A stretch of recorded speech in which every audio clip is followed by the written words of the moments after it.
टप्पा अनुदान मिळालेच पाहिजे, शिक्षकांना टप्पा अनुदान मिळालेच पाहिजे, शिक्षकांना टप्पा अनुदान मिळालेच पाहिजे। अजितदादा न्याय द्या, न्याय द्या, अजितदादा न्याय द्या, अजितदादा न्याय द्या, न्याय द्या।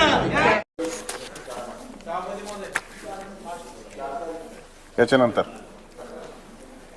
राज्यातील अनुदानासाठी पात्र ठरलेल्या वेतन अनुदानाचा टप्पा घेत असलेल्या प्राथमिक, माध्यमिक, उच्च माध्यमिक शाळांना वाढीव टप्पा मंजूर केल्याचा शासन आदेश दिनांक 14 ऑक्टोबर 2024 ची अंमलबजावणी होत नसल्याबाबत दिनांक 10 ऑक्टोबर 2024 रोजी पार पडलेल्या मंत्रिमंडळाच्या बैठकीमध्ये अनुदानासाठी पात्र ठरलेल्या व वेतन अनुदानाचा टप्पा अनुदान घेत असलेल्या प्राथमिक, माध्यमिक व उच्च माध्यमिक शाळांना तसेच अन्य प्रकारच्या शाळांना अनुदान मंजूर करण्याचा निर्णय घेण्यात आला।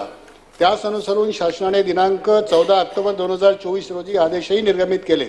अनुदानाकरता आवश्यक तो निधी उपलब्ध आहे याची वित्त विभागाने माहिती दिल्यानंतरच मंत्रिमंडळाने अनुदान मंजुरीचा निर्णय घेतला असावा। अनुदान मंजुरीचा शासन निर्णय प्राप्त झाल्यानंतर शाळांची देयके मंजूर होणे आवश्यक होते, परंतु निधी उपलब्ध नसल्याचे कारण देऊन मंत्रिमंडळाने मंजुरी दिल्यानंतरही अनुदान वितरणास मान्यता मिळालेल्या शाळांना वेतन देयके सादर करण्याचे आदेश शिक्षणाधिकारी यांनी दिले नाहीत।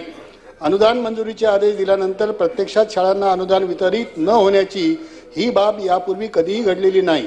अनुदानासाठी पात्र ठरलेल्या शाळेतील 2716 शिक्षक, त्रुटीपूर्तता करून अनुदानास पात्र ठरलेल्या शाळेतील 5990 शिक्षक, अनुदानाच्या विविध टप्प्यावर वेतन अनुदान घेणाऱ्या शाळेतील 49,562 शिक्षक, डोंगराळ भागातील पात्रतेच्या निकषामध्ये विशेष सवलत प्राप्त झालेल्या शाळेतील 86 शिक्षक व सैनिकी माध्यमिक शाळांच्या अतिरिक्त तुकड्यांवरील 40 शिक्षक यांना मंत्रिमंडळाच्या निर्णयानंतर आणि दिनांक 14 ऑक्टोबर 2024 च्या शासन निर्णयानंतरही तातडीने अनुदान मिळेल आणि शिक्षक तसेच शिक्षकेतर कर्मचाऱ्यांची होत असलेली आर्थिक कोंडी दूर होईल असा त्यांना विश्वास वाटत होता।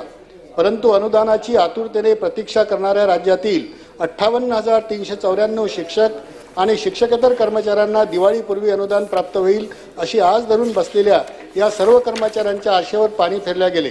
आजपर्यंत अनुदान मंजुरीच्या आदेशावर कार्यवाही होऊ शकली नाही।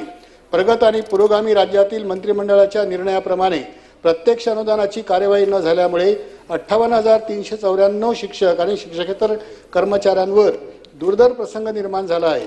त्यांची आर्थिक परिस्थिती डबघाईला आली असून आपल्या कुटुंबाचे पालन पोषण, बालकांचे शिक्षण इत्यादी बाबत त्यांच्यावर अभूतपूर्व संकट आले आहे।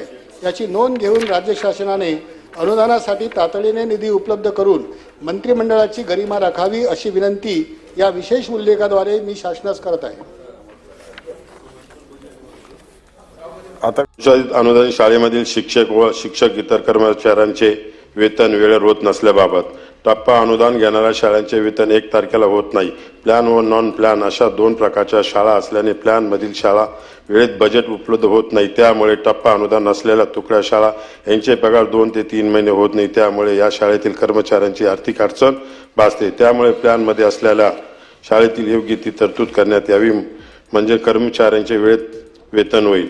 CHB रजावकील तत्वावर काम करणाऱ्या कर्मचाऱ्यांचे 3 वर्षापासून वेतन होत नाही। शालार्थ नसल्यामुळे ही CHB रजा तत्काळ करून कर्मचारी यांचे थकीत वेतन देण्यात यावे, यासाठी शासनाचे लक्ष वेधण्यासाठी विशेष उल्लेखद्वारे मी करत आहे। सन्माननीय सदस्य